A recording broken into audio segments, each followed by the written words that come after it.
So, welcome to the Chesham Climate Election Hustings, which is brought to you tonight by 8 different community groups concerned about the environment. And those are the Chiltern Society, Stop HS2, the Chiltern Peace and Justice Group, the River Chess Association, Chesham and District Natural History Society, Sustainable Chesham, XR Chesham, and the Friends of Lowndes Park. So thank you to all those groups that have sponsored the event this evening and to all the people that helped to organise it.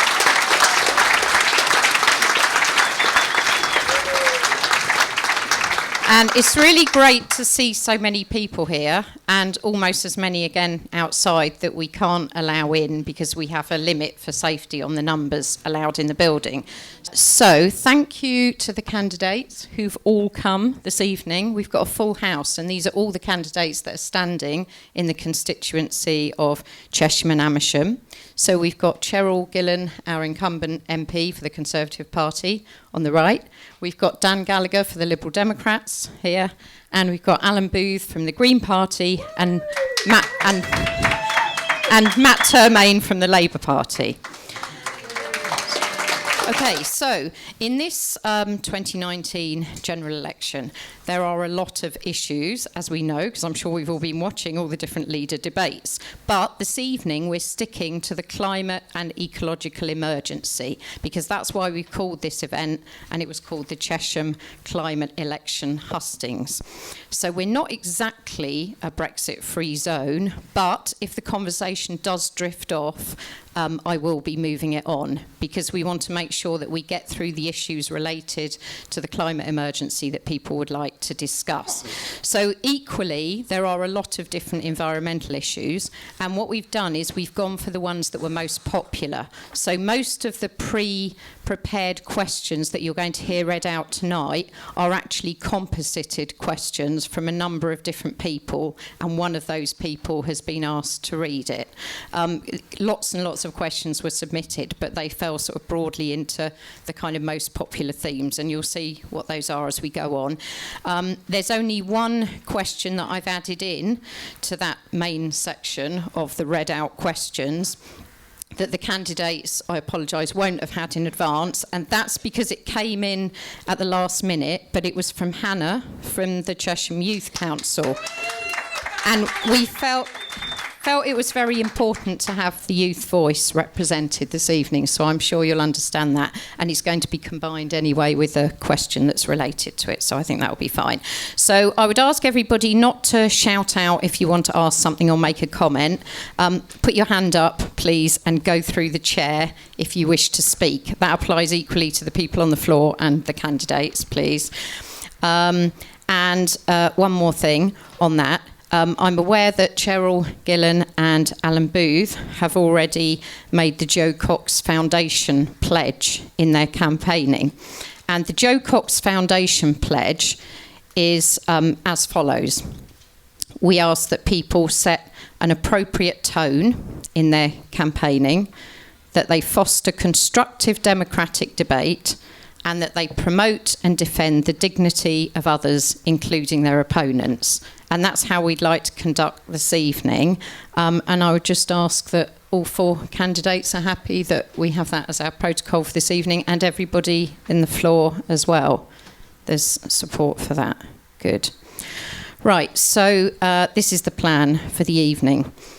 Each of the candidates have been asked to do a 2-minute or up to 2 minutes opening speech on their personal stance on the climate and ecological emergency. I'm going to take those in alphabetical order of your names.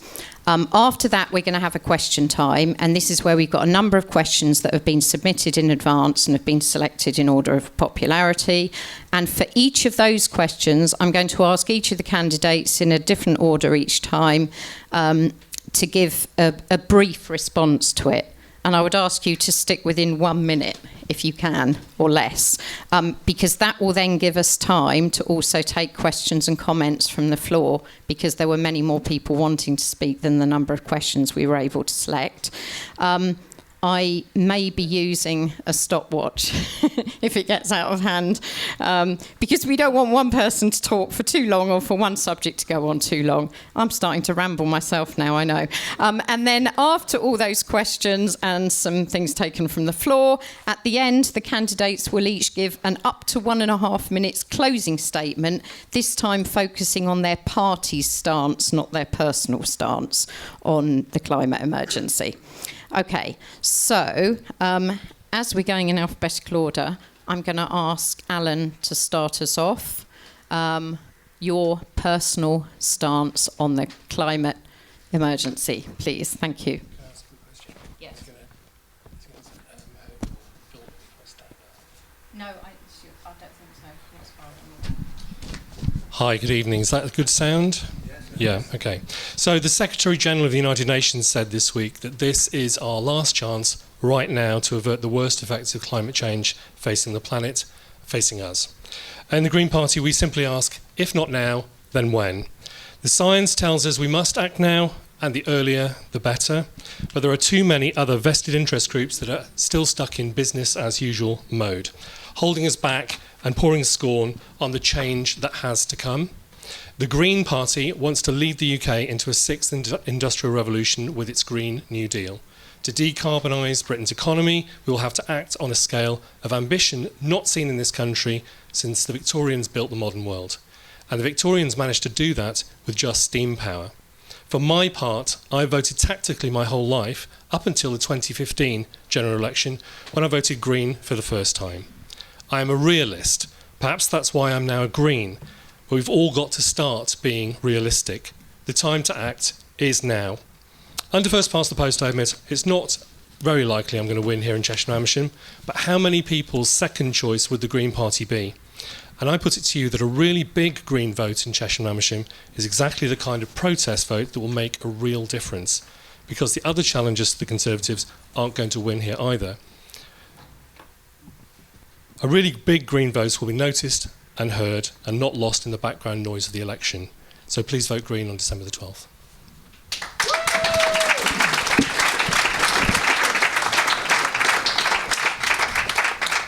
Thank you, Alan. I'm going to ask Dan to go next, please. Good evening. Is that okay? Can everyone hear me clearly? No. That's good. Okay, look, Jenny, I'd like to say thank you for inviting us all here tonight, and thank you for all the organisations that have organised this event this evening.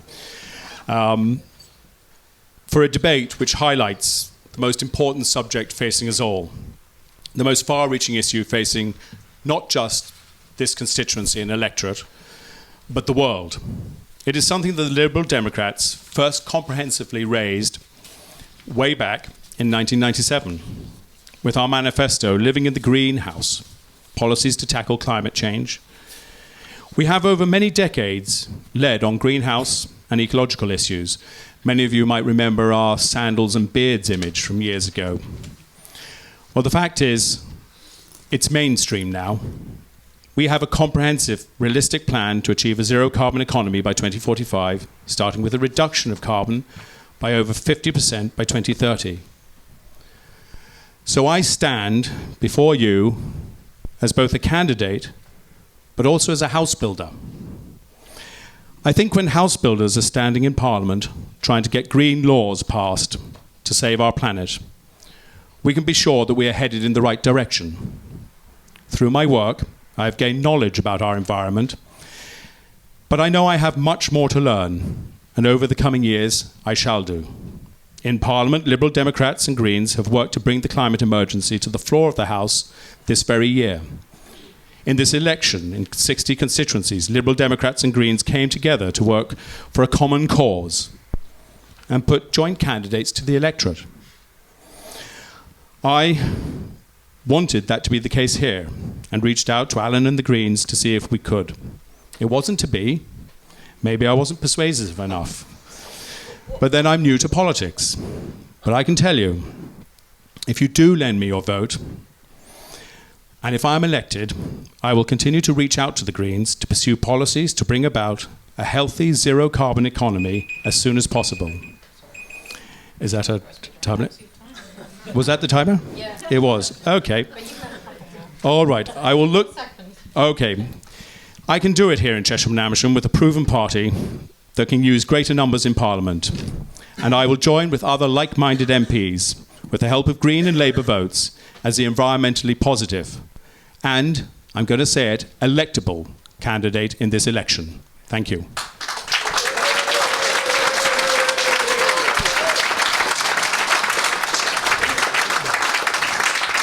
Thank you, Dan. And it's Cheryl's turn now, please.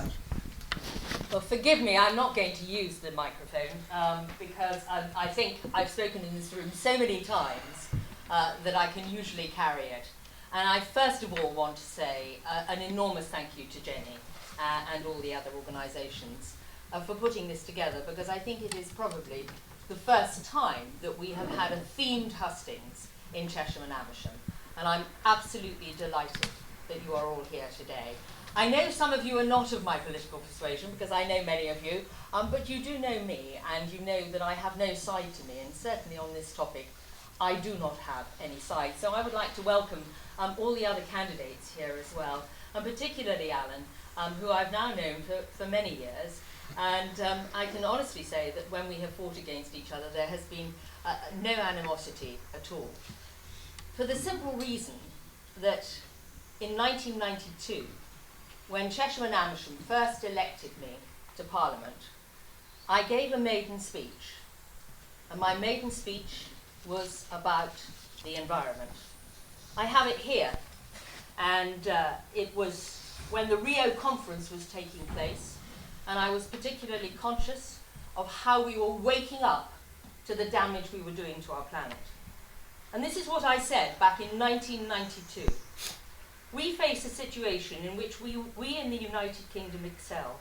It represents a good opportunity for us to build on the world-leading initiatives of our Prime Minister and to play a key role in bringing the various parties and points of view together. The danger is that impetus could be lost and the fight for the environment in all its facets, tropical forests, emissions, agricultural pollution and overpopulation, will start to bore, or at least be treated as a peripheral issue rather than a complex and many-sided problem of the utmost importance. Now, I have to say that I am pleased that the government, I'm sorry, I am going to run over a tiny bit, I'm pleased that the government and the Conservative Party has recognised in its commitment to net zero. But I do want this country to be in the lead as far as decarbonising, and we ourselves have reduced our greenhouse gas emissions by more than any other G7 country. I'm sure there are going to be plenty of questions from the floor, and some people, I can see a member of the Green Party over there shaking her head already. What I do appreciate is that there is not always one point of view on these matters, and I'm interested in what you think and what you have to say on the subject. And I hope that you will understand that from my personal perspective, which is what I was asked to speak from, for me, the environment was the first speech that I made, and I hope it will not be the last speech that I make on this subject. Thank you, Cheryl. And now Matt from Labour, please. Hello, can everybody hear me at the back as well? Excellent.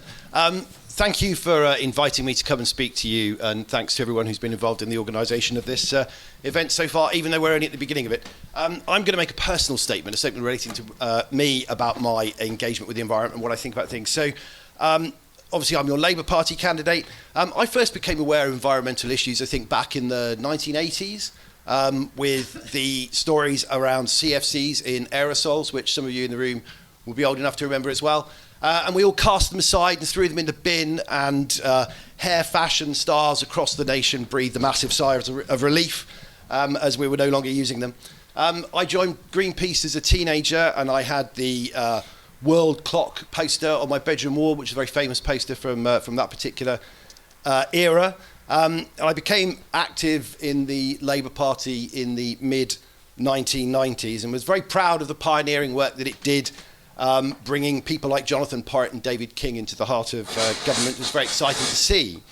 I've tried to adopt environmentally positive behaviours throughout my life. So when commuting, I was an enthusiastic cyclist. I've made changes to what I eat and drink on the basis of pro-environmental choices. And more recently, much more recently, I've been particularly inspired by the climate change school strikers and Greta Thunberg and the activists that we have seen around the world. And of course, the incredible work that Extinction Rebellion have done raising the agenda awareness across the news platforms of late. So I think I'll finish just simply by saying we do undoubtedly face a climate crisis, and we are almost too late to act. But we cannot fail ourselves and we cannot fail future generations by not doing so at this general election. Thank you.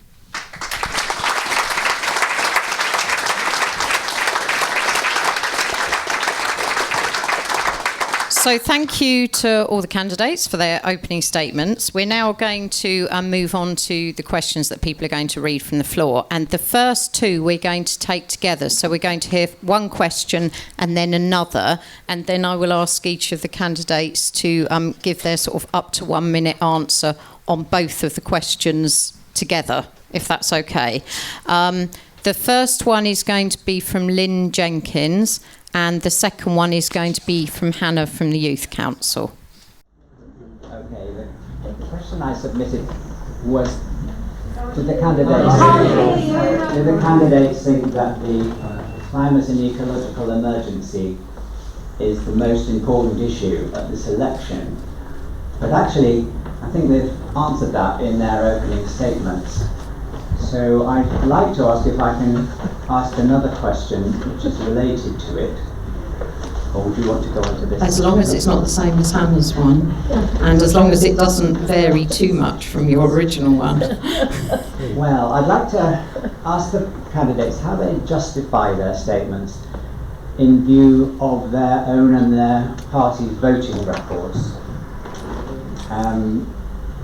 In the most relevant 16 votes since 2008 about climate, the voting records supporting decreased emissions are as follows. Caroline Lucas voted 16 times out of 16, so the Green Party was 100%. I don't think that's quite true. Caroline hadn't, in terms of environmental legislation, Caroline didn't vote for any nuclear power, which was seen at the time to be carbon neutral. Okay, so, but that wasn't included in this group of 16 votes as far as I'm aware. Jeremy Corbyn voted 12 times out of 16, so the Labour Party voted 50% on average. The Liberal Democrats, Jo Swinson voted 4 times out of 16, and on average 40% of the Liberal Democrats. And Boris Johnson voted 0 times, Conservative Party 10%, and Dame Cheryl 3 out of 16. Okay, before you'll all have a chance to respond to that and comment on the question as well. Let's hear Hannah's question as well before we do that.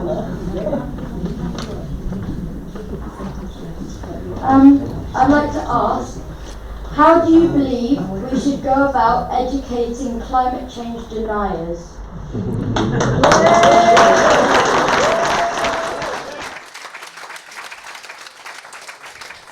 Thank you, Hannah, and thanks for coming to represent the Youth Council tonight as well. It's really good to have you here. So just to recap, it was about, can we really believe your opening statements that you think the ecological crisis is that important, bearing in mind your party's voting records, and how do we go about educating climate deniers?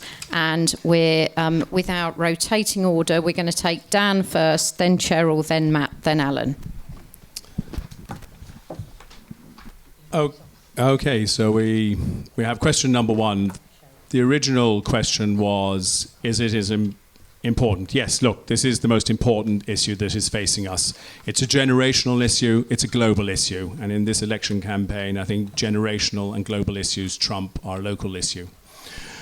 On the matter of voting records, I'd have to ask you in detail when those votes were taking place and exactly what. It could be during the coalition period, and there is cabinet collective responsibility, and I'm going to presume that Jo Swinson on occasion had to vote with responsibility with the government. That is a responsibility that people in governments have to take upon their shoulders.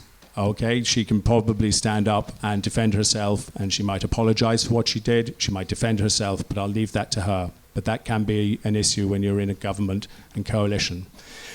On the second issue that Hannah raised, and it is a very good one, I think we've made progress. I think actually there was a period of time whenever there was a green argument and a debate going on, you would have all the scientists and you would have a lot of the pressure groups, and they'd come on, and then one person would come on to the BBC and would deny it all. Lord Lawson's name comes to mind on this sort of matter. I think recently we're seeing less of that. I think there is a growing, there is less room for climate deniers. They're still there in the newspapers, and we obviously have an issue with the United States of America where we have a president who's pretty confident to deny it. But luckily, he actually, hopefully, is a poster boy for the idiocy of climate denial. So I think we are making progress. It's not completely gone, but I think we're making progress, Hannah. Okay, Cheryl? You prefer me to use the mic because you said it won't cover. I mean, I will, but I just... in which case, I will sit down as well, if that's all right with all of you.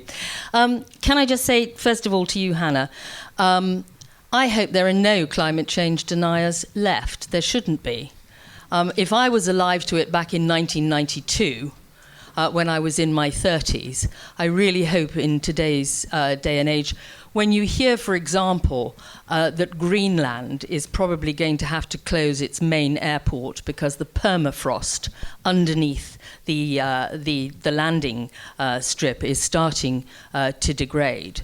And when the permafrost is starting to go, we know we're in trouble globally. I don't think anybody can deny that we are seeing a rapid loss of species. I looked at what some of the experts said, and they estimate that we're losing between 0.01 and 0.1% of all species. But if you think that there's 2 million different species on our planet, that means between 200 and 2,000 organisms are becoming extinct in any 1 year. And I just know from personal experience, I don't know how many of you do the RSPB bird count and look at that. Over the years, the diminishment of our own wildlife, quite frankly, is alarming. I used to feed red squirrels when I was a child at the bottom of the garden. You can't find red squirrels hardly anywhere around the country, which is almost impossible. Turning to your question, sir, I have to say to you that you would have to tell me exactly what those votes were and when they were as to when, and please do, because I don't know. Well, you can if you want to, but if I've only voted in some of them, the chances are... Sorry. Hang on a minute. Can you just go through the chair? Are you two okay with Lynn responding to this before you do your response? Can we take that? Well, can I just short circuit it? Because please share those votes with you. I will look at my diary. I will see where I was and what I was doing, and perhaps why I didn't vote in them. But I could have been doing 1,000,001 things. I could have been away for personal reasons. I could have been in Europe because I sit on the Council of Europe. There may have been other reasons. But I'm afraid also you will find that my voting record does stick to my party's whip, because I do vote with the party's whip. So if that's an explanation, I hope that's helpful to you. When you were present at 9 of the 16 votes, and you voted on 3 of the 92 of the 9 votes, I can't tell you exactly which ones you voted for and against at the moment. I can tell you what... I don't know when this was taken from, but I know that... Cheryl, on the 6th of September 2016, you voted to allow the Treasury to increase VAT on the installation of energy-saving materials. I don't know whether that was one of the ones you were referring to. Well, I'm afraid I don't actually remember that vote. But voted forgive against... me, 2016 was a long time ago. You did also vote but against... I will have been voting with my party and with my government and for Treasury provisions. Yeah. I suppose people's questions perhaps might be that if that's the case, why would you then stand on a local platform of defending the environment if the party doesn't, and you're then going to vote with the party? But then that probably will come up in a later question. Well, if you would like a list of the environmental provisions that our party has put in place, and I'm quite willing to give you some of those, because one of the things that I'm particularly proud of is that Margaret Thatcher was one of the first leaders in this country to recognise the importance of the environment. And if you'd like, I'll read you the quote from her speech. Well, I think it's important to say as well, though, that the Conservatives, if that's the reason you did it, also voted against setting a decarbonisation target for the UK within 6 months of June 2016 and to review it annually thereafter. And there's another list of similar things here. But I think we need to hear from the other candidates to make this balance. Right. So the next one would be Matt. Thanks very much. I'm really glad that red squirrels have been raised so far in the meeting, because if you read the Labour Green Manifesto, you will see that there is a policy that we have on that as well, which is we will set aside areas of enlarged forestry plantations for red squirrels. So I just thought I'd fill you in on that one, which is great news, right? That's good. That's good. On the voting record, I think 12 out of 16 is slightly more than 50%. But just to say that, I mean, I think what that demonstrates, clearly, is that Jeremy Corbyn is a man who stands up for his principles and whom we can trust to do what he says that he is going to do. On the issue of the importance of the environmental question, I mean, yeah, it's also worth looking at the fact that, of course, it underpins all issues in this election. It is not just, is it number one, is it number two, is it number three?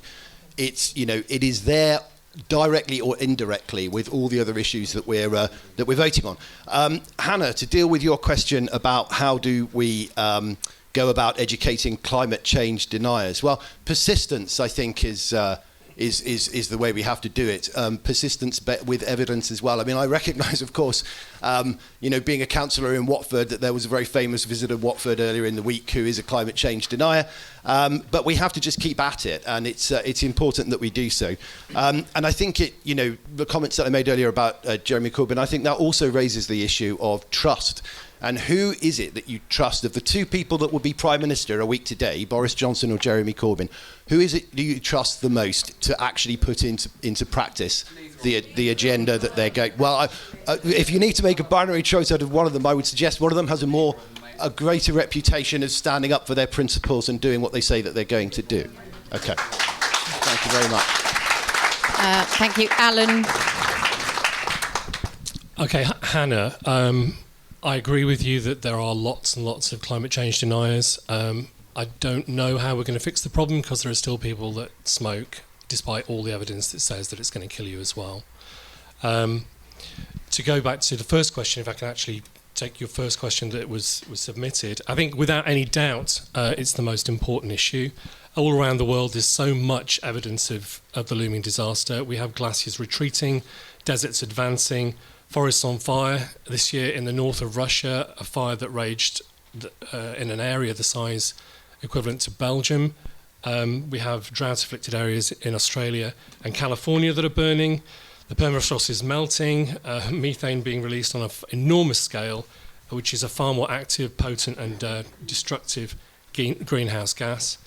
The Amazon has been decimated so badly that there's another UN report that said next year it's likely it will no longer be able to sustain its own rain. Extinction of species is happening. I think you're out by a large factor, Mrs. Gillen. I think you said 2 million. I think there's more like 2 billion species on the planet. And they're now going extinct at least 1,000 times the background rate, probably more like 10,000 times the background rate. My wife's Australian, so we sometimes watch the Australian TV news. And yesterday we saw a fire brigade delegation going into the Parliament House in Canberra. And the spokesman from the union was visibly fearful, talking about the fire season that was to come. They've already been having tremendous fires around Sydney that's affecting her family. But he said, rather poignantly, you won't find any climate skeptics at the end of a fire hose. We are addicted to oil. The vested interests of big oil want it to remain that way, and that's another thing that is behind why there's so much climate change denial. They spend vast amounts of money on public relation operations that deal in doubt. They want to create space enough for people to doubt what people like me are saying, and they've got to get people to think that it's all part of a background natural process that humanity is collectively too small to have had an impact on the natural world. Well, they're wrong, and I'm going to call time on those dangerous lies and contempt for those in poverty who are most likely to be affected by the priority of profit over all other things.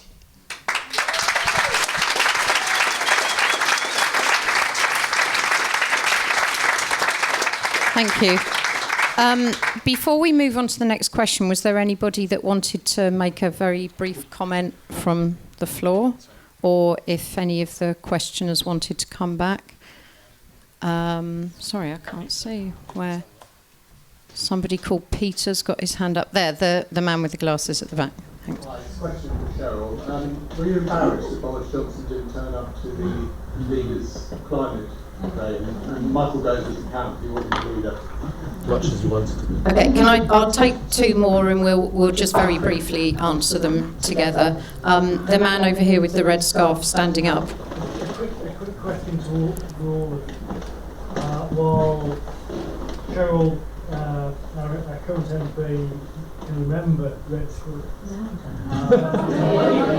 the Labour MP has talked about actually having zones or areas to encourage red squirrels. You can't forget the fact that there are other issues involved, such as grey squirrels, the squirrel pox they have. So you're actually going to have to consider humane cull or some means of controlling to encourage red squirrels. So don't think it's an easy option. And the third person I'll take is... No? Yes? No? Lynn, did you want to come back on your question? Okay, right. So we've got Boris not turning up to the climate debate and red squirrels. Cheryl, you go first because the first one was addressed to you. No, thank you. I knew I'd get the short straw. Can I tell you, I am not Boris's mother, and I am not his keeper, and I am not his apologist either. Boris is a grown man. He's the leader of my party. He has to make these decisions for himself. And for one reason or other, and I don't know why... No, I'm not embarrassed. Well, you say I should be, but I'm afraid I get embarrassed by a lot of things. But I'm not going to be embarrassed by Boris not turning up to a debate. I think it was unwise. But it's not going to embarrass me. Things that embarrass me are certainly not Boris. Thank you. Oh, and on squirrels, they have had some experiments where they are trying to bring red squirrels back in areas where there are no grey squirrels, and trying to improve their habitat, because what happens is that the grey squirrels occupy the same environmental niche as the red squirrels, and therefore they also have a slightly faster breeding cycle. So in fact they survive, they multiply more frequently, and they use the same food. So it is very worrying, but it's a reflection of the problems that we have in our environment, and certainly the loss of our biodiversity. Whilst I've just got the time, I would just like to pick up what you said earlier on, because I did say that Margaret Thatcher recognised this, and she made a UN speech in 1989. And it's quite well. You may not like it, but she was ahead of the game. I think we need to move on anyway. Sorry, Cheryl, I think we need to move on, okay, because that's fine. we do need to just make this quite quick, or we're not going to get through the other questions. I want Matt to come back on the squirrel thing because it was addressed to him, and then Alan's asked to speak, and if Dan wants to, but very quickly, please. A sentence each. I defer to your expertise on the knowledge of squirrel populations. It isn't my area of expertise. My understanding of the policy is that the idea is that they would be areas within the expanding plantations where there wouldn't be grey squirrels. But that's, you know. It has to be a joined up policy with both control of greys as well as encouragement of predators as well. I absolutely acknowledge that, and when duly elected next week, I will make sure that I lobby Mr. Corbyn to pay attention. Thank you. Move on to Alan. Can I just remind people?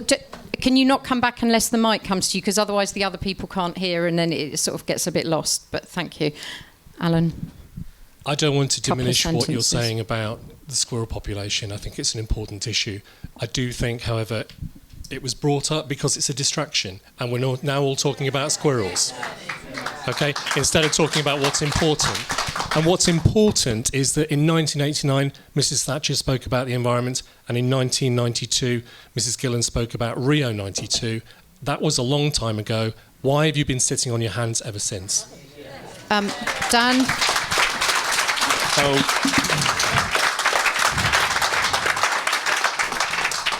I think Alan made a very good point there. The red squirrels, yes, it's an absolute detail, and it is important, obviously, of that particular issue. But it emphasises the fact that ecosystems are a delicate balance, and that we interfere with them at our peril, and we have to watch them closely, and we have to follow the advice of experts.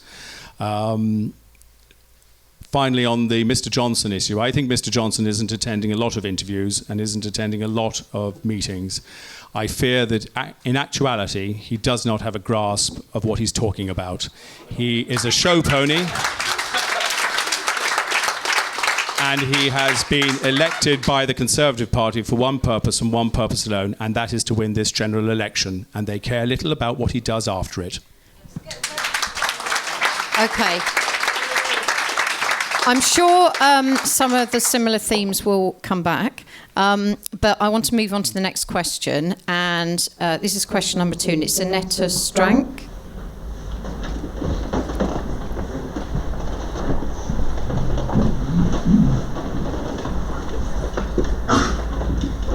Hello. There is a lot of talk about how much it will cost to become carbon neutral by 2030 or 2050. It feels to me like the cost of not becoming carbon neutral will be much greater in terms of both money and lives. Has your party done any analysis of what it would cost if we don't become carbon neutral as soon as possible? And by carbon neutral, I mean genuinely carbon neutral, that is not by outsourcing our emissions to China, for example. Okay. So this is about the carbon neutral issue, and before you all answer, I've got in front of me the numbers off the manifestos where it states that Labour aim to become zero carbon within the 2030s, the Conservative Party 2050, the Lib Dem Party 2045, and the Green Party 2030. If that's changed since, you will need to mention that. And the order that we're taking these in, we're continuing with the same rotation. It's going to go Cheryl, then Matt, then Alan, then Dan. Can I ask you to keep your answers as brief as possible, just so that we can, because lots of people want to speak from the floor. I know it's hard, but yeah. You're doing very well. It's a bit like question time. I'm not a scientist. Thank you very much for the question. So I have to rely on those that are. And the International Panel on Climate Change uses about 15,000 scientists, many of them leaders in the field, that provide the advice. They tell us what we need to do, and I hope and I believe that our government is now doing it. The Independent Climate Change Committee uses really the best climate science, and it has been advising government as to what it needs to do to keep to the Paris Agreement commitments. And it is the committee that has told us that 2050 is in fact the date we should be working towards, and that is exactly what we're doing. They said there was grounds for optimism, that their net zero report offered evidence that we could meet the new goal at a cost already agreed by Parliament, and it was also recognised that embedding this in law was a very strong move. But there were also very key messages from the committee that strong leadership was needed in order to provide a clear and stable policy direction to ensure that it's business friendly. Also, the recommendations were that people must be engaged in the challenge, and the policies must be designed with their needs in mind, and that we should be an exemplar to other countries. But global leadership can only follow and go hand in hand, I think, with domestic action, and that is what you will see from the next Conservative government. Matt. Thanks very much. The answer to your question is yes, we have. When the last Labour government was in power, actually, you may recall the Stern report from 2006, which was something of a first of its kind, done under a Labour government, and initiated a lot of similar work to take place subsequently. I was talking about this actually to somebody today who's very knowledgeable about it. And there's a couple of things that I would just briefly highlight about it. One is that I think the report stated that there was 1% cost to the economy in 2006 of engaging with dealing with climate change, but a 20% damage if you didn't tackle it. And so, you know, those figures can only have got worse in the subsequent period of time that's passed. The other thing that the report did that I think was pioneering was to move the debate from something that was mostly oriented around the scientific to something that was oriented around the economic as well.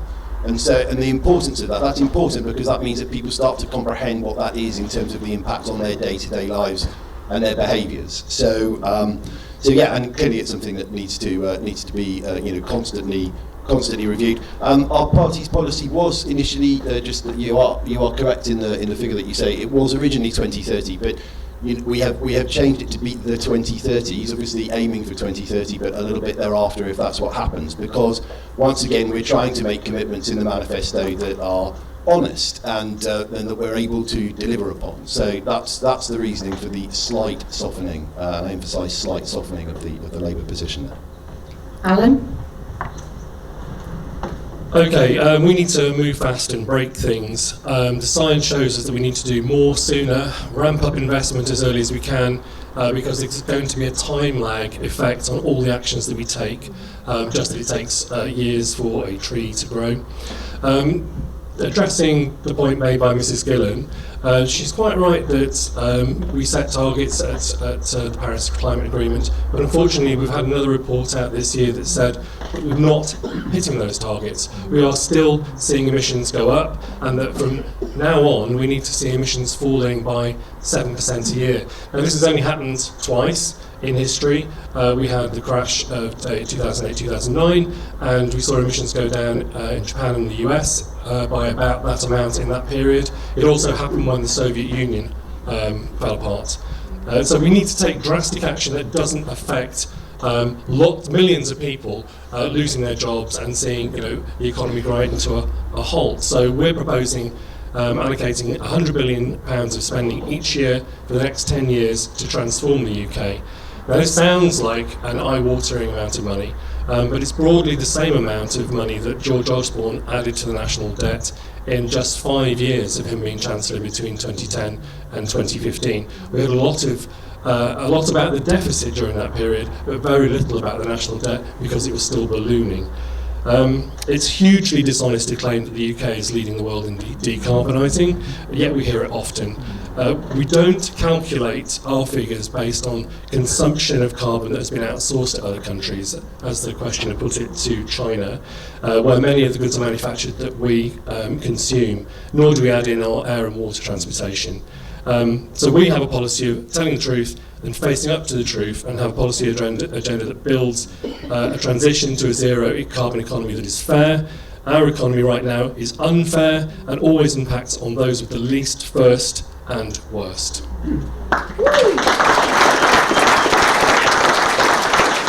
Dan? I've got one more thing to say. Okay, so even setting aside the climate debate, we have to face up to the truth that fossil fuels are running out. We used to hear a lot about peak oil, and that doesn't happen anymore, but it's likely to come soon. The shale oil boom in the US has ground to a halt. Fracking is not the answer. We don't want a new fossil fuel industry. So we've got to plan for the day in which the oil runs dry as well. So it makes no sense that we don't do what we're proposing, because it's going to happen anyway, climate or otherwise. We're going to face a time when we can't afford to heat our own homes because oil, gas, petrol is going to be too expensive. Dan? Question 2. There is a cost, and there's a cost in lives, and the cost in lives is ongoing now. That's a lot of what the refugee crisis is about. People are moving and shifting out of areas where they are being pressured because of ecological catastrophe. There's also a cost to, Alan mentioned Australia. There are farmers in Australia who suffer massive droughts, and that puts enormous stress on them, and they pay in their lives on occasion. The Liberal Democrats, after the Stern report in 2006, did republish 2007, Zero Carbon Britain, taking a global lead. So we are looking all the time at the facts and figures of this. I think the Climate Committee that Cheryl mentioned has estimated that it's maybe between 1 and 2% of GDP to tackle the climate crisis between now and 2050. That, I think, if I'm correct, is £26 billion a year for 30 years. So that is doable if you listen to all the promises that you're hearing in this general election. So it is doable. It also adds up to about £800 billion over those 30 years, which I think you could compare to the cost of a high-speed railway line of £88 billion. It also can be compared to the cost, and I am going to mention it, Brexit, and that will hold back our economy. So the cost, we have a plan. We're talking about zero carbon in 2045. Alan mentioned that there are hangovers. So for instance, if you ban cars, the sale of petrol and diesel cars 2030, you're still going to have a lot of cars on the road that run on petrol and diesel. Alan mentioned trees, they take some time to grow. So there will be residual carbon in the economy from 2030 to 2045. That has to be squeezed out. That's why the difference is between 2030 and 2045. So yes, we have a plan, we understand the cost to lives today, and we have an idea of what it's going to cost in financial terms. It has to be tackled now, sooner rather than later. Okay, thank you. As we're behind schedule in getting through our questions, and I know people will want to ask their questions, I'm not going to ask for questions from the floor on that one, but I can have 3 or 4 comments if anybody would like to make 3 or 4 comments addressed at either one of the candidates or several. Yes, the lady at the front. Could you just wait for the microphone though, please? Thank you. Put your hand up if you'd like to speak and we'll come to you next. Just really thinking about the issues, we've really got to make a huge change in the way that we function, and I think just saying, we've got to adjust for the economy, isn't really what we need to be thinking about purely. It's a bit like the science debate. Is it just the science that we have to accept? Is it just the cost that we have to accept? But isn't it something more than that? Isn't it that we actually have to really think about how we are living? And, Saudi Arabia are quite happily changing the way that they, see their future. As you say, this is not something that we can really contain. And it's just really how we can, we've got to just accelerate, because we have not been putting money into industry in order to change cars to hybrids. We should all have had hybrid cars by now. We should all have had green public transport. Yes. Why is it so intractable? As you say, it's easy to do. You can invest in these green economies. In the 1970s, when I was born, people were talking about trying to change to, wind power, solar power. It's a huge detriment to our society and to our political powers. And that's why we are here together to try and sort these problems out. Thank you. Thank you. We're going to take the young man at the front and the man with the white T-shirt, and then we'll move on to the next question. Thank you. I think somebody mentioned that at the moment profit is coming before the environment, and profit is a fundamental feature of our current economic system. And my question is it possible to contain the climate crisis within that current economic framework? Namely capitalism. Okay, there is a question later that I think addresses that issue, so hopefully we'll get some answers. They might not be the ones you agree with, but we might get some answers to that later. Okay, Mr. Cameron, when we had solar panels, they were going to do some deals with solar panel companies, as in doing, I can't remember the word now, but that was subsidies. And then Cameron stopped that idea. And I think that these homes that are now being built now, shouldn't they have some sort of specs A solar paneling already on them? Tesla are just developing now a whole roof system, basically at the cost of a proper roof, of a normal roof. They're doing it in solar panel. They're developing that. Why isn't that being done? I mean, why are homes not being built to that sort of specification now? I mean, it just doesn't happen because someone's making a lot of money the other way, aren't they? Still the old way, and you can't change them. And I'm afraid that all the 3 main parties, you've had all the opportunities to do this, and you've not done it because it's all profit. Okay, thanks.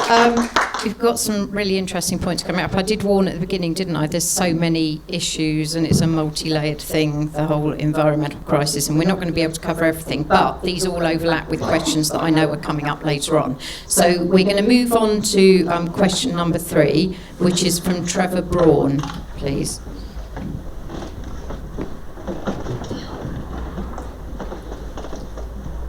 If you were elected, what would you do to reverse the decline of our internationally rare chalk streams, like the River Chess, considering the pressures they are facing, such as climate change, over-abstraction and overdevelopment? And we're going to take Matt, then Alan, then Dan, then Cheryl. Thanks for the question. In our manifesto, we do have an investment programme proposal to restore grasslands from intensively farmed status to reduce that, a lot of which are underlined by the chalk streams that you're talking about. In the Chiltern Hills are specifically mentioned in the manifesto for that reason. And of course, you'll probably recall that the Chiltern Hills area is one of the 10 new national parks that Labour has proposed. So I think that would really help to deal with that particular problem and issue. And also it sits within the wider context of needing to consume less water as well, all of us as a society, which fits around that too. Thanks. Thank you. Dan? No, sorry. Yes, Dan. No, yes. Yes, I think I am the next in line on this one. Look, our chalk streams are a wonderful resource that we have, and they're fantastically unique. I believe we have 80+% of the chalk streams here in England, and we have 2 in the constituency, the Misbourne and the Chess. The Misbourne is not running really effectively at all. I think it's a long time since it's been running. I now see it and it's full of scrub and grown full. So if it does start to run, I fear it will flood. So they're not being managed. They're not being managed effectively. And that has to be a responsibility of the Environment Agency. It also is important, maybe the Environment Agency should be setting water flow levels for the water companies. It's going to take government to do this. They have to recognise the value of these streams. The other issue I'd like to suggest is in our manifesto, we have put forward citizens' assemblies. Now, that might come up later in a question, but it also is talking local citizens' assemblies, because there might be decisions that we have to make, and maybe we should be involved in looking after our streams and rivers. And we could attend an assembly and we could consider matters such as hosepipe bans and maybe having a permanent one, possibly even golf courses. You know, they water the golf courses and they extract it from the water companies. I think in northern France, where they have a number of chalk streams, they actually ban the watering of golf courses in the region. So these are things that in a citizens' assembly we could put out, and we could say, because we have to make sacrifices. I think Matt mentioned water usage itself. And then finally, there is, of course, a looming problem that we have. There is going to be an enormous amount of water required to create the tunnels that is going to take HS2 through the hills. Question I'd like to ask is, how much water is that truly going to be? Where are they going to put the wastewater? And what are the Environment Agencies? So it's a government responsibility to make sure that the Environment Agency get the questions before they start the tunnelling. Okay, I work on building sites, and we talked about building. I'm just saying that on sites, before I start work, I have to dot a lot of I's and cross a lot of T's. But of course, HS2 is a hybrid bill, and they've got a lot of let-outs from government to do what they wish. Okay, there is a question on HS2 later, so we'll come to that later. Alan, sorry, my apologies, I did that in the wrong order. It should have been you next. Okay. Okay, I can answer Dan's question there. The OKV review has been leaked, and they're talking about 8 million litres per day that is going to be required for the tunnelling for HS2, which Affinity Water has said it cannot provide. But to go back to the question, if elected, the government must legislate for comprehensive reform of the water abstraction licensing. A 2014 report suggested that this should happen by 2016. It hasn't happened yet, and the relevant department only published its report in May of this year. The chalk aquifer, which is the engine of the chalk streams in this area, is classified as in poor quantitative status, and it has phosphate and nitrate levels at levels which are pose a significant risk to significant risk to drinking water. Sorry, Sheila. But abstraction regulation can only go so far, and longer-term water solutions are dependent on finding alternative water supplies, which might mean building some reservoirs. And I believe that the Environment Agency is in the process of drawing up proposals for this in this area. One last thing, touching on what Matt said, water consumption in our area is amongst the highest in Europe, with around 170 litres used per person per day, when the European average is something in the order of 80. So that is an area of personal responsibility that we could look to do, but overall it's not going to be solved by just us taking personal responsibility. It's going to require infrastructure and government action. Cheryl. Can I ask, is Paul Jennings here at all? I thought he might come. First of all, thank you very much. This is a subject that's close to my heart. Again, in my maiden speech, I referred to our chalk streams, and back in the 90s, I was part of the group that did the bed lining trials for the Misbourne. Back in those days, they thought that would improve the river, but in fact, I don't think that the bed lining has actually done very much. 85% of the world's chalk streams are in the UK. They are one of the most precious, fragile environments we have, and we have had low flows here now for some time. If you want to know what I would do to reverse the decline of our chalk streams, I would continue to highlight it, and I have already done that in the House of Commons in a debate on the chalk streams, which I hope, as you're so keen on it, you will have read. I've actively campaigned against overdevelopment, particularly HS2 that was mentioned here. In fact, some of the demands of the waters was flushed out by some of the work that I did, because I do a lot of due diligence on HS2. I've met with 5 transport secretaries, 5 ministers, 3 chief executives and 3 chairmen, raising my concern about the potential degradation of our local environment and our chalk streams in particular. And looking to the future, I'm delighted that the Labour Party has got national parks in its manifesto, and I hope all the others have. I started the campaign for a national park here. I wrote to all the MPs who have part of the AONB in their constituencies and asked them to support me. I met with Julian Glover, who has just done the landscape review that was presented to government, and I met with him alongside the Chilterns Conservation Board, and we discussed in detail over several hours in the department how we could look at improving the protections for the AONB, including our chalk streams. And I'm pleased to see in the Glover report that recommendation was taken on board, and they said that the first new national park in the country should in fact be the Chilterns AONB.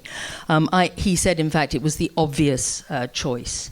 I have to say that I've worked over the years with the Chiltern Conservation Board, the CPRE. I'm in fact president of Bucks CPRE at the moment, the Environment Agency, the River Chess Association, and I do think that the one area where we need to put pressure on is water usage and abstraction. And I'm very much hoping that the pressure that we have put on the water companies, Affinity, who does abstract from our chalk streams, will pay off.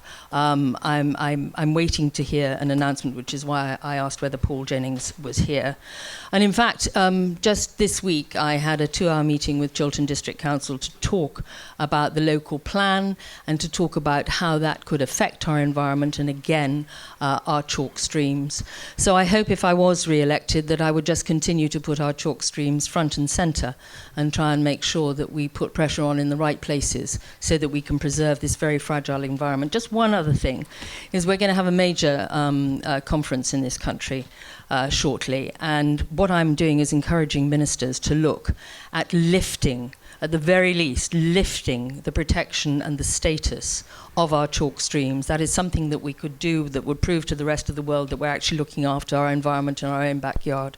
So I hope that you would all support me if I'm your MP after December the 12th in the work that I try to do on the chalk streams. Thank you. Trevor, who asked the question, or anybody else, would you like to come back on any of those points briefly? Can I one sentence each, please, because people want to get onto the other issues. I would just like to say that it doesn't matter what you designate an area. You know, you can call it what you like, but it's what you do within that area. We're in an area of outstanding natural beauty, and HS2 is going straight through it. That's all I've got to say. Just one more comment, the man in the check shirt at the front, and then we'll move on. Oh, sorry, and I'll go. Sorry, Chair, I think you were going to ask Paul what action Affinity are going to announce. I don't represent Affinity, but I think they are going to stop extraction around here. And that is solely down to the pressure put on by the Chiltern Conservation Board. I represent the Chiltern Society. We have them in dark rooms and we are beating them up. And what I would ask, or I'll ask a question, as somebody who leads the Chiltern Society, there are 4 candidates here. Regardless whether you get the job, will you come on our roadshow that starts in January?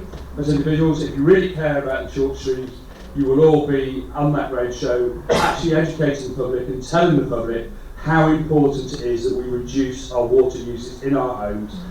It's not an average of 80 litres across Europe, that's in Denmark, but you're in the right direction. And we in the Chilterns, we, not just these guys here, are guilty of using too much water to kill our chalk streams, and it's just like, it's heartbreaking, and we really all have to act. And the one thing we should all do tomorrow is not have a shower or a bath, just in protest for it. So can I ask if the 4 candidates will agree to the invitation to the roadshow, one by one? Matt, will you agree to the invitation to the roadshow if you're elected? Alan? Sure. I'll do that whether I'm not elected. Dan? Yes, I will. Cheryl? Cheryl's already signed up. Right, okay. Did you want Can to I just say that I think actually when Alan, that announcement is I made, think Alan wanted to come back. It will be such good news. But I didn't want to say anything. That's why I was seeing whether Paul was here. Okay, one last thing is about the water companies, is that the experiment of having them in private hands rather than public hands has failed. I was reading a study...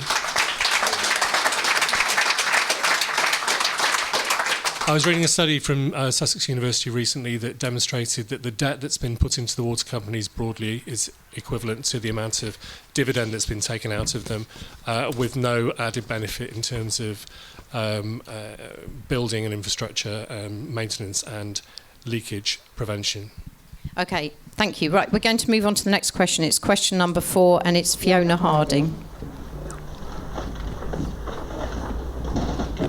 Hello. Like many, I want to stop using fossil fuels and reduce my carbon footprint, which we've just been talking about earlier. So I want to switch from gas central heating to a sustainable heat source. I'd like to change my petrol car for an electric one. I'd like to use trains instead of planes. But like many, I can't afford to. How will your parties help me to do, and other people to do this as soon as possible? And I mean now.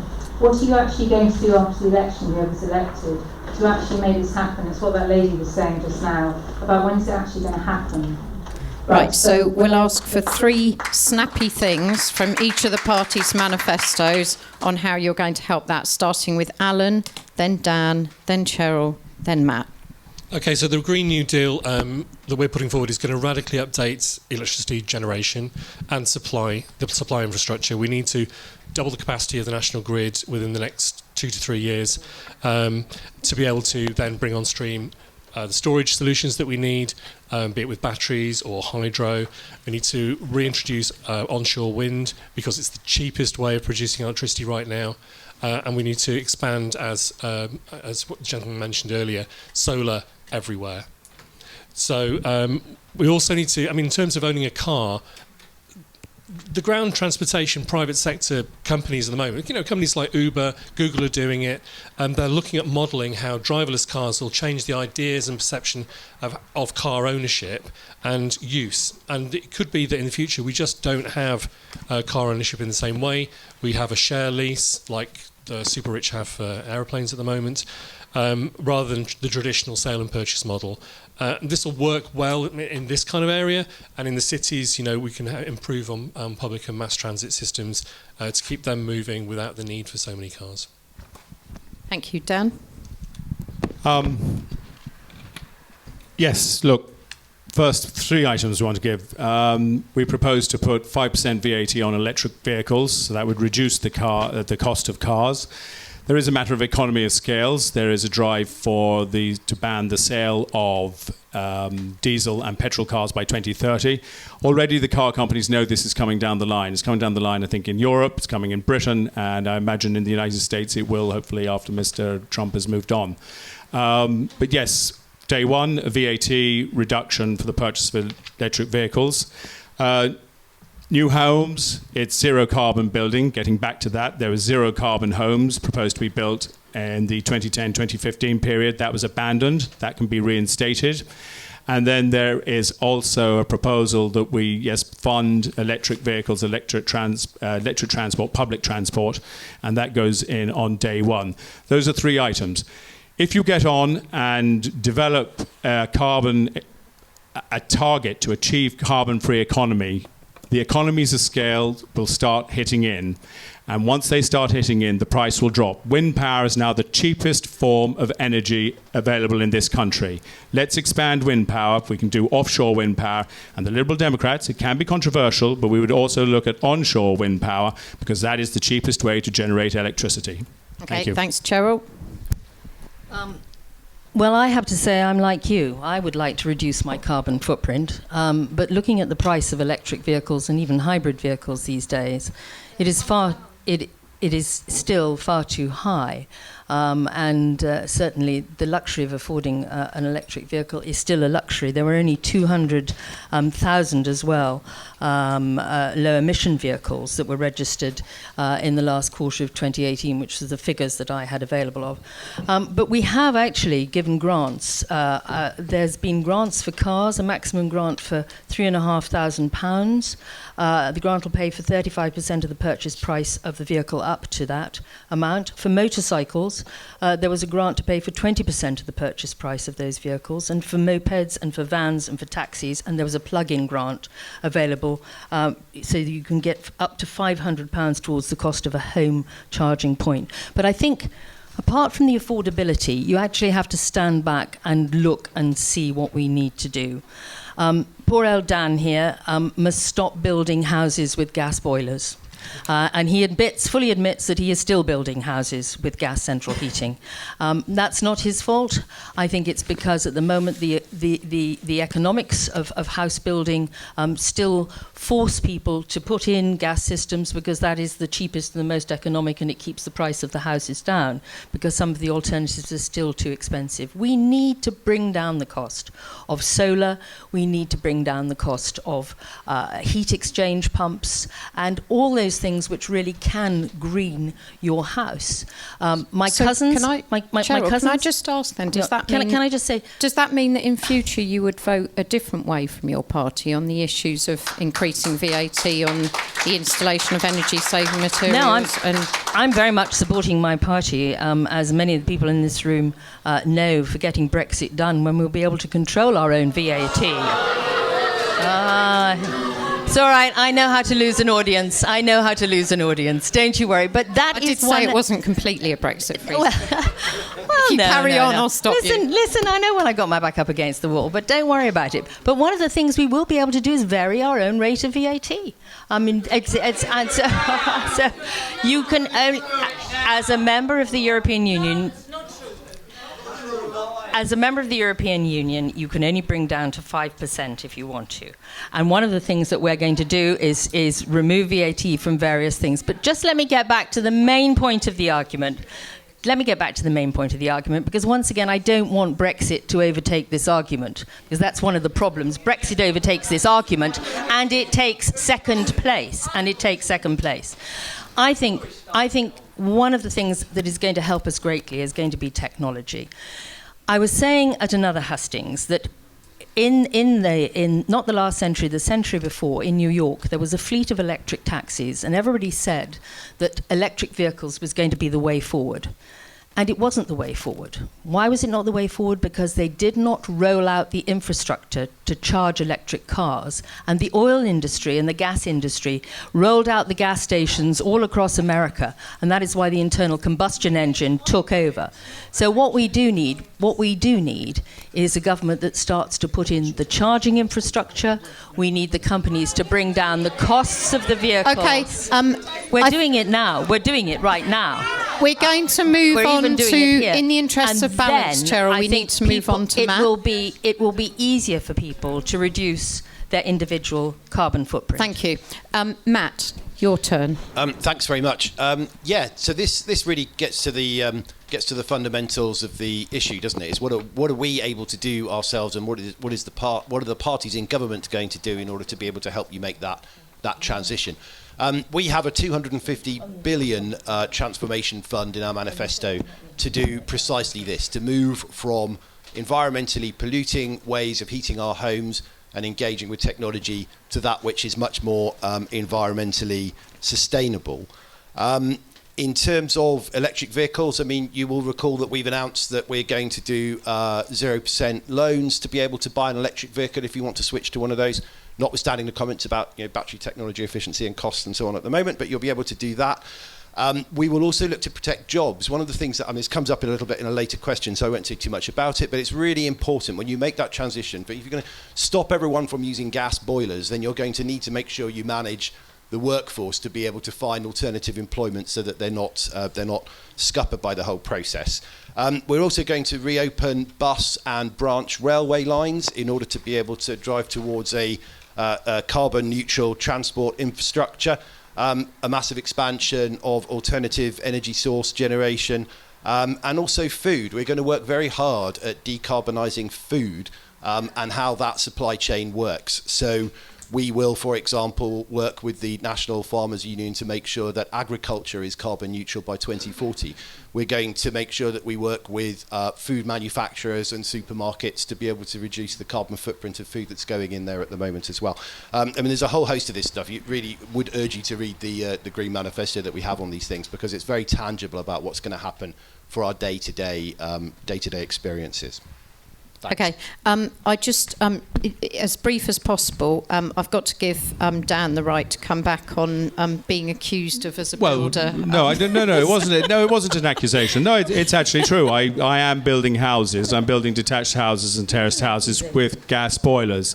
Just as an individual company, we are now looking to, in all apartments, before the 2025 target date, to build them without gas boilers. Has the microphone? Yeah. Okay. Without gas boilers. So, look, if there's one thing builders, it is a mess. At the moment, it will be electric. It will be electric on the flats coming up now in the near future. Okay, so thank you. I'd just like to say, because it is a matter of cost for builders. It is very important. But I'll tell you what, builders can tackle costs if they're regulated. Because I take regulation all day, every day from the government. So we can tackle costs. It is a challenge, but we can do better. Right. Okay, thank you. Okay, we're going to move on to the next question.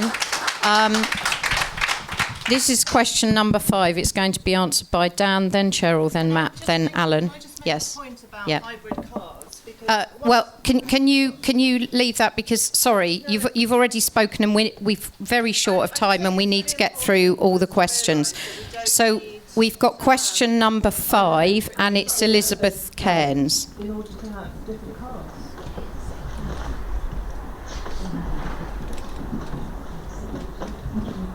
The HS2 project will destroy over 108 ancient woodlands in Britain. It will risk extinction of our barnyard population, pollute our drinking water by drilling into the aquifers, as you've already mentioned, pollute and destroy many of our chalk streams and the biodiversity within and around them, destroy protected SSSI sites and local nature reserves. In fact, it already is doing, just down the road in Devon. It will put many more roads through our AOMB, and add to traffic and diesel emissions with thousands more lorries on our roads each day during the next 30 years of construction. What do you intend to do about this project?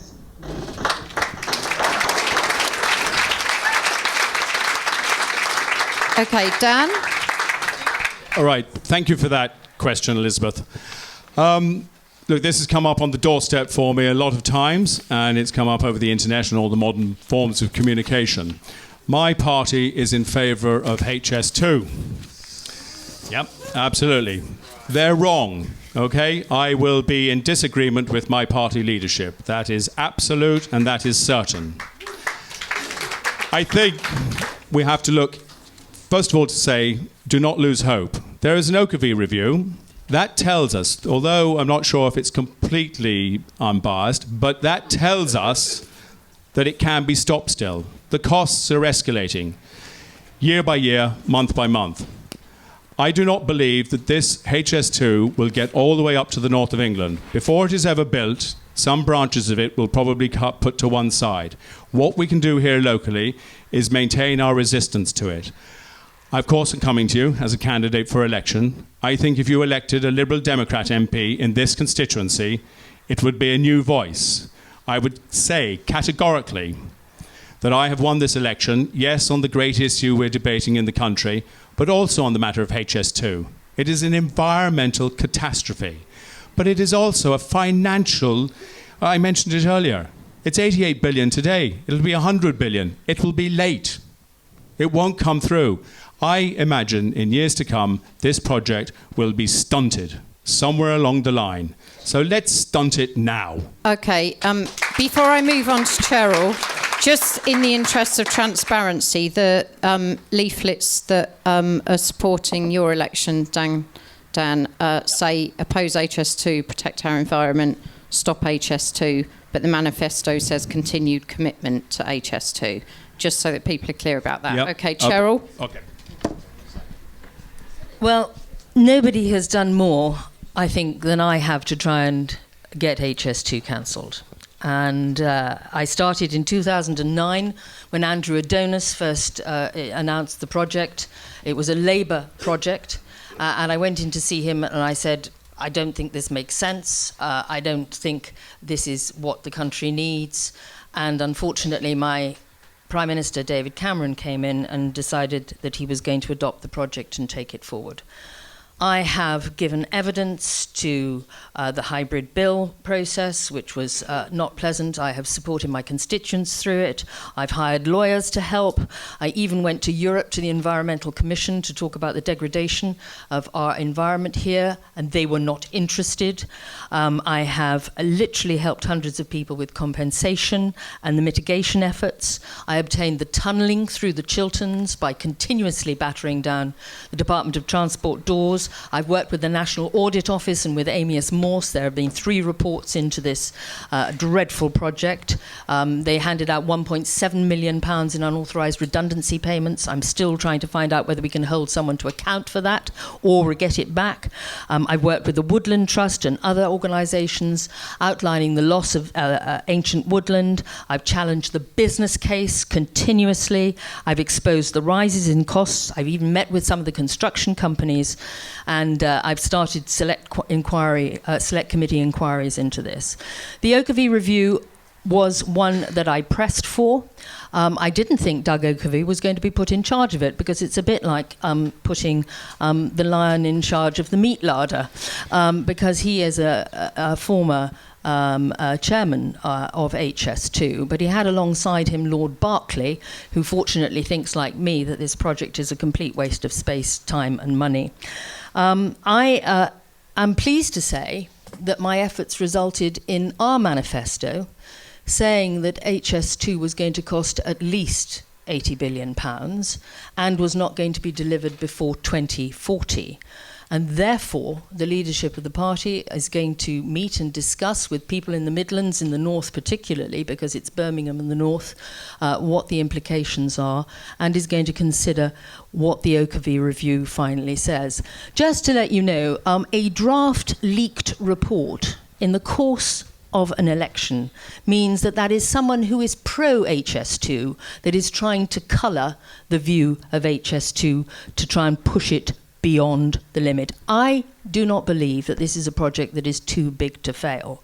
But I do believe that it is a project that I will continue to fight tooth and nail. I've been a thorn in the side of this project from the beginning, and I know that because I did a Freedom of Information request on the Department for Transport on my own name.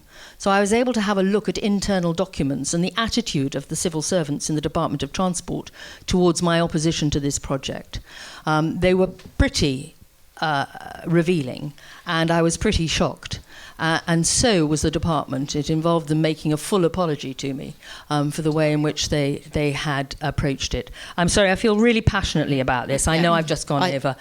Most people in this room ought to appreciate that, because I've often been a very lone voice in the House of Commons. I will continue to be that. To be fair, I will say the same as I said, because the idea of the hustings is that people find out the policies of the parties as well. And the extract that we've taken from the Conservative manifesto is HS2 is a great ambition. We will consider the findings of the Okafor review to decide optimal outcome. But when the Okafor review was leaked, there was no comment on the environmental implications, and it recommends the full go-ahead, only looking at the economic implications. You're probably not saying the whole part, to be fair. Okay, so we're moving on to Matt now. Thanks very much. Notwithstanding Cheryl's work, I'll tell you something. You are never going to stop this under a Tory government. That is an absolute certainty. Clearly, I mean, the support of HS2 is in the Labour manifesto as well. It's in everybody's manifesto apart from the Greens, as you will hear, no doubt shortly. And it will not surprise you to learn that I too would vote against it if I were elected to be your MP. You all know the reasons behind this. You all know why it's not a great project. I really don't think that it's the right use of money. I mean, an enormous amount of money has already been alluded to. You can't get a train from Buckinghamshire to Hertfordshire without going into London and coming out again. There are plenty of alternative public infrastructure, transport projects that you could be spending money on that will deliver much better outcomes and results than 15 minutes shaved off a train trip to Birmingham.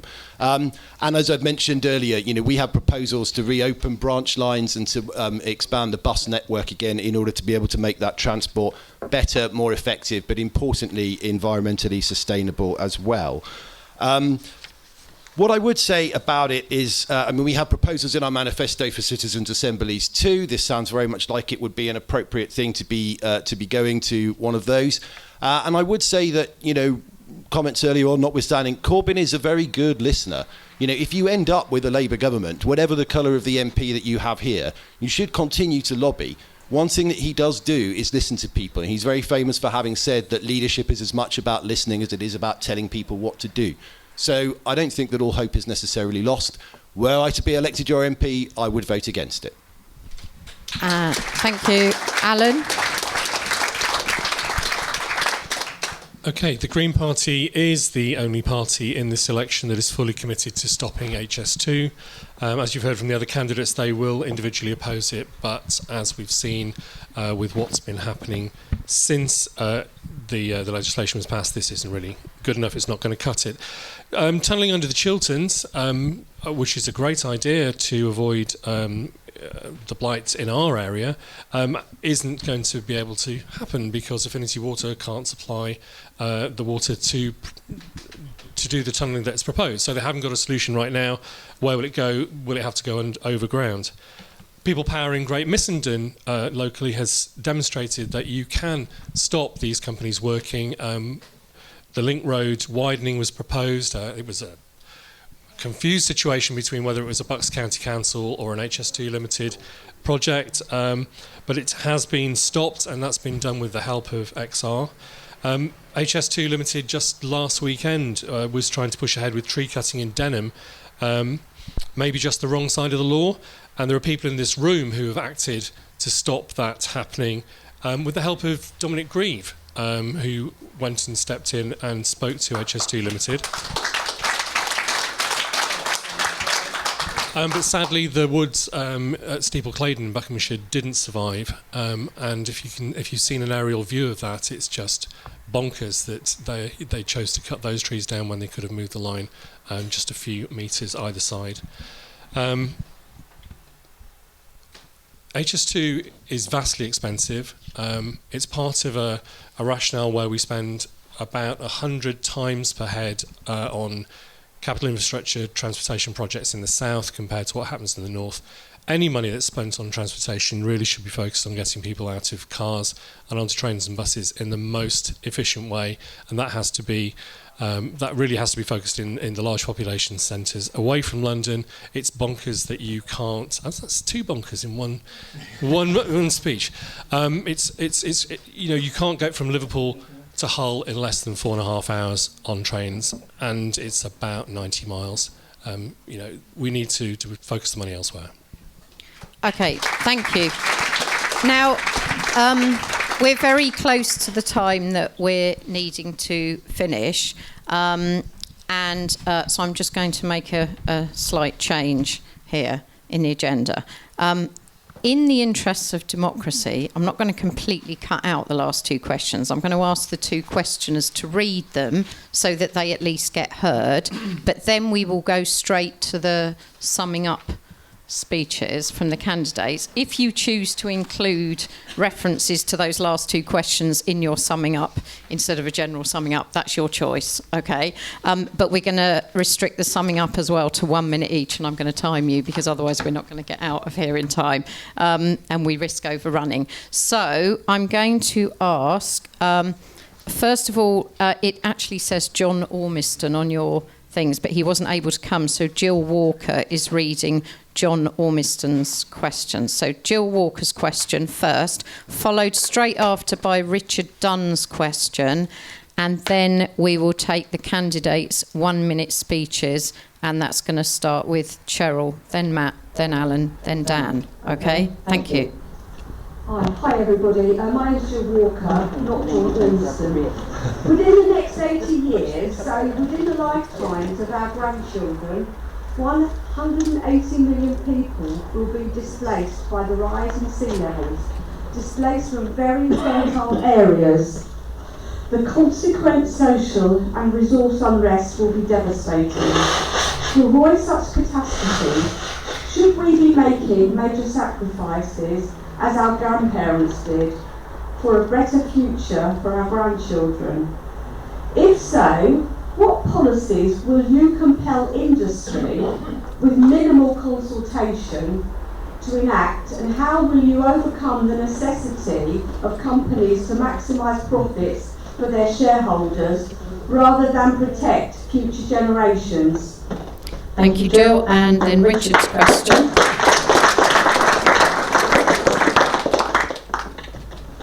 Working, is it? Good. Right. Okay. In the 80s, when the mines were closed by Thatcher, the mining communities and miners' livelihoods were devastated. How will your party, in government, move away from fossil fuels without affecting adversely thousands of people's livelihoods, especially those on lowest pay, some of whom will be getting their food from food banks because the welfare state has failed?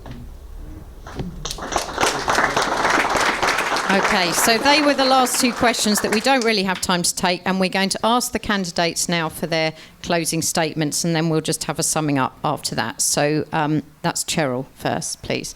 And you have 1 minute. Well, thank you very much. I'm sorry you can't get full answers to those last two questions.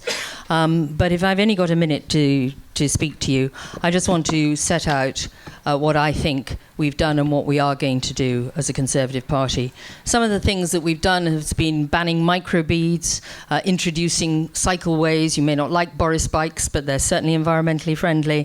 2018 was the cleanest, greenest year, with the renewable sources providing a third of our electricity, up from 6% in 2009. We introduced the single-use plastic bag charge of 5B, which reduced usage by 85% in England. We've doubled our international climate finance spend to 11.6 billion to help other countries. We've launched a clean growth strategy which sets out the carbon reduction targets, and our environmental bill provisions, which we would bring in the moment we were forming a government, are £500 million for a Blue Planet Fund to protect our oceans, £500 million to expand our electric charging network. And that's your minute. Thank you, can I just, no, I'm Cheryl. just going to finish establishing £640 million Nature for Climate Fund, which includes planting more trees and putting environment at the heart of government policy, mainstreaming it and we're going to for future governments. Matt now. Thank you. Thank you very much indeed. So, inequality in our society has reached obscene levels. The answer to your question that you asked earlier on is no. We cannot fix the climate crisis without reforming the way the economy works. And hopefully that touches on the points that you've asked in the two questions as well. We need to make companies pay their fair share. We need to reform them. We need to have a better value system. If you haven't read it, go and read The Spirit Level. It's about how more equal societies deliver better outcomes in terms of health, longevity, mental health and quality of life, even for the super rich in a society. They have a better outcome if they live in a more equal society. Our plan for nature, our Green Manifesto, apologies for the confusion, it's the same title as theirs, provides a realistic, positive, necessary plan for dealing with the climate crisis. Our national park sustainable nature plans shift to a low pollution economy, 250 billion transformation fund will deliver this. It will deliver the protection of wildlife and insects. It will deliver a sustainable food programme. And that's your minute. It will deliver support for agriculture and communities. And Alan. Okay, the time to act is now. It's time to tell the truth. On one hand, we have worldwide $35 trillion worth of property assets at risk of 2 metres sea rise. That's a big reason why we're not being told the truth. On the other hand, we have more food banks in this country than we do McDonald's. 2019 was the hottest year on record, and the last decade was the hottest year on record. We'll guarantee a fair transition because we won't prioritise profit over people. If not now, then when? Please vote Green. Thank you. Under a minute. And Dan. Okay, I'd like to address both questions. Look, in the manifesto, we have we look to set up a Just Transition Commission, which is looking at exactly the displacement possibly caused by changes in industry. Okay, it's in there, it's in the manifesto, and it's learning from the Thatcher mistakes. I'd also like to say, I am a builder. My company is run at a profit. Capitalism has lost its moral compass. Okay, profit though is necessary. We have to have a healthy environment and we have to have healthy people. But we have to maintain profits because profits pay the taxes that will save our planet and bring about social justice that is required. At the end of the day, we have to work in a system that has produced great benefit for ourselves over many, many centuries. So I'm saying profit and capitalism can be the answer. And I promise you, as the elected Member of Parliament, I will encourage people to refocus and regain their moral compass. Thank you. Thank you. Oh, sorry. Sorry, it won't stop now. Technology. Sorry. Thank you. Right. That means it's time to finish completely. So, thank you to all our candidates. I'm sorry if it felt rushed. We probably tried to perhaps get through more questions than we should have done.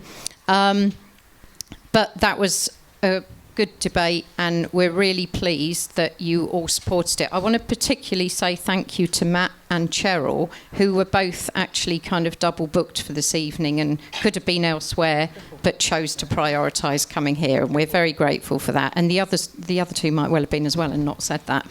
So thank you, all of you, for coming. I also want to thank all the people that helped organise this evening, the people that booked the room, got the chairs out, got the sound together, got all the questions printed out, sent off, all the people that submitted questions, all the people that put their hands up but didn't manage to speak every time you wanted to. A really important thing that I want to say is that we had at least 50 people outside the doors that weren't able to come in because of lack of space. And I think that sends a really important message to all our candidates. And I would ask that whoever is elected, and obviously I'm not going to advise you who to vote for, but I would say look at the manifestos and the policies very carefully and vote for the climate. But whoever gets elected, I would hope that you would take back the message that there is a really strong lobby of people in Chesham, Chesham and Amersham, who care deeply about the climate and are deeply disturbed by the climate emergency, and that whichever colour gets in after the election, that hopefully we can all work together on the various issues, the ones that are local to this area and the national ones, to try and solve it regardless of what actually happens in the House of Commons. So thank you very much to everybody for coming. And can I just remind you that there is a collection bucket on the way out to help us pay for the hire of the room. Thank you very much, everybody. And don't forget to vote. Don't forget to vote. Ladies and gentlemen, before you go, organising these meetings is not an easy task, and coordinating all the organisations. And I think before you go, let us acknowledge what a good chairman we've had in Jenny, and thank her in the usual fashion. Jenny, thank you very much indeed.